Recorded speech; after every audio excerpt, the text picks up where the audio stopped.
ព្រះអង្គម្ចាស់យាងចូលវាំងបាត់ហើយហេតុអ្វីមិនដាស់ខ្ញុំ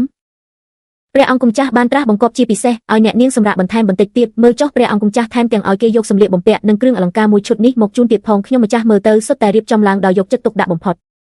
តើនាងក៏គិតថាតាមពិតទៅព្រះអង្គម្ចាស់លីនក៏មិនអាក្រក់ដែរមែនទេខ្ញុំម្ចាស់គិតថាទ្រង់ប្រសើរជាងព្រះអង្គម្ចាស់ទី2ឆ្ងាយណាស់អ្នកនាងធ្វើជាមហេសីរបស់ព្រះអង្គម្ចាស់លីនដោយស្ងប់ចិត្តទៅចុះអញ្ចឹងតុបតែងខ្លួនឲ្យខ្ញុំកាន់តែស្អាតថែមទៀតទៅថ្ងៃនេះចូលវាំងមានការប្រយុទ្ធដ៏ស្វិតស្វាញមួយត្រូវតាំង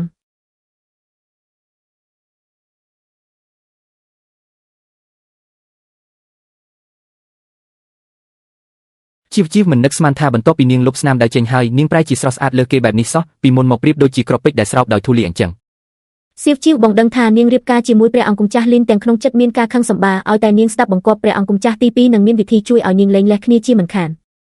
តើនរណាគេចង់លែងលះគ្នាយ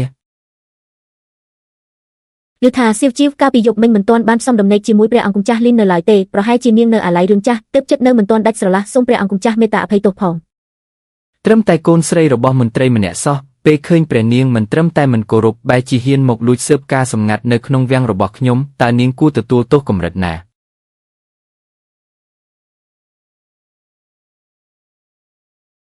ព្រះអង្គម្ចាស់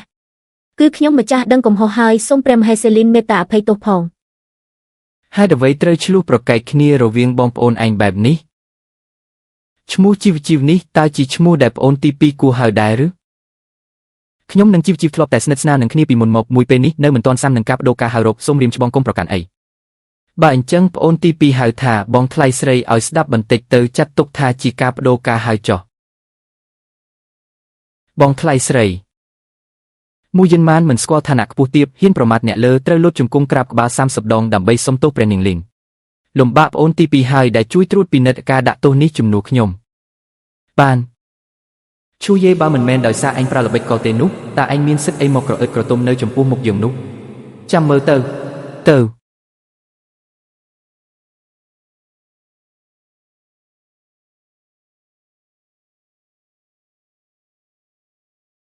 សូមព្រះមហេសីលីនអភ័យទោសផងសូមព្រះមហេសីលីនអភ័យទោសផង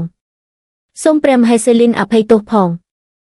ពិតមែនហើយឲ្យតែមួយយិនជាងចូលវាំងព្រះអង្គម្ចាស់លីនភ្លាមក៏មានចិត្តពីរផ្លែតតែសំណាងល្អដែលខ្ញុំបានត្រៀមខ្លួនរួចជាស្រេចពិធីជប់លៀងនៅថ្ងៃនេះធានាថានឹងធ្វើឲ្យពួកឯងចូលបានតែគ្មានផ្លូវចេញទៅវិញឡើយ